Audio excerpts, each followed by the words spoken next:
Center curriculum be available. Again, no talk about curriculum, no talk about classes.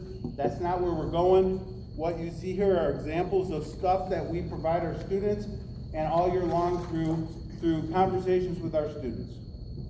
That contradicts the form which says, school-wide training programs to all district schools, and that the district will make sure training is administered to all students. So that directly contradicts the agreement. You can look at our training materials. Were those approved by the DOJ and the MAP Center as required in the When I agreement? get to your question in here, I'll answer that. That was my question, and you skipped over it. No, I didn't skip over it, Jeff. So when will that curriculum be available for parent review? When we're done with our work. Well, you just said there is no curriculum. So There which is isn't. it? Jeff, I'm not gonna get Can into I that. add to that? Sure, Dave. I don't view any of this as a curriculum. I view it as training. For example, if we have students, if we had vaping came out, we had an issue at the high school, we got together and figured out how can we train students on the negative parts of vaping. We've had that as long as I've been in the schools kind of do that. And it's those kind of trainings that we provide. We have some trainings when colleges come in about trade school and things like that. We have trainings on those. This is similar to that. So we're gonna go to. Well, it's not similar to that because it has to be submitted to the DOJ for approval. Let me finish. So when we go down for the resources with the MAP Center, they're gonna provide those to the group. We're gonna come back, we're gonna take those things that we think fits into our community, things that we think is appropriate. We'll put that plan together, we'll share it with the board, we'll share it with the parents will see it before the kids ever do. That was the question. You'll have an opportunity to opt out if you don't want your students to be part of it.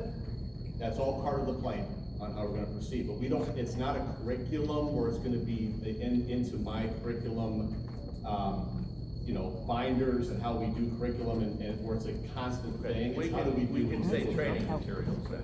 You're Yeah. training our children with curriculum from the MAP Center and the Department of Justice. Well, I don't view it as curriculum. It's not Okay, curriculum. training materials, but they do have to be approved in advance by the Department of Justice and by the Great Lakes Equity Center, prior to you training our children with those. Yeah, when we met with them and had our phone calls to figure out what the MAP Center was, it was pretty evident that they were going to be a resource for us and a help for us. We developed a plan, and the MAP Center was gonna help us walk through that. They're gonna approve it. And be a resource, and that's part of the reason why we picked the MAP Center, because if they sign off on it as a resource to help us, then the DOJ will sign off on it. Down to. So, we're moving Well, that's a on. very different answer than you gave, Mr. Can I- Because you claimed there was no training.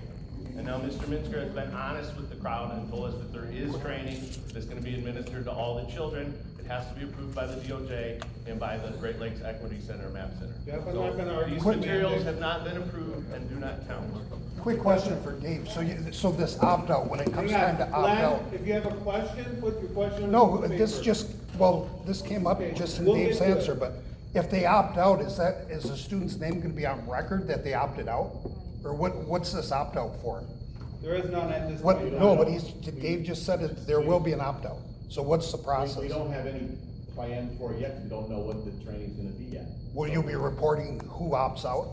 Who No, chooses why not to? would we do that? Well, I don't know. That's a question. You're reporting other things to the DOJ. You're reporting everything else. Why would you report that? All right, moving on. Thank you, Dave. If a student of color reports that they have been teased because of their race and it is a repeated offender, what are the next steps? What exactly does K directors do, and so on? Well, the process is pretty simple. We've had, I'll tell you, we've had 6 incidents already this year.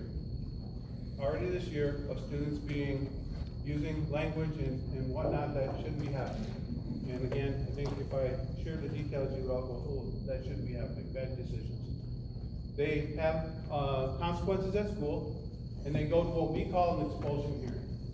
Now, in our district, we talk about intervention. Our handbook is based on intervention.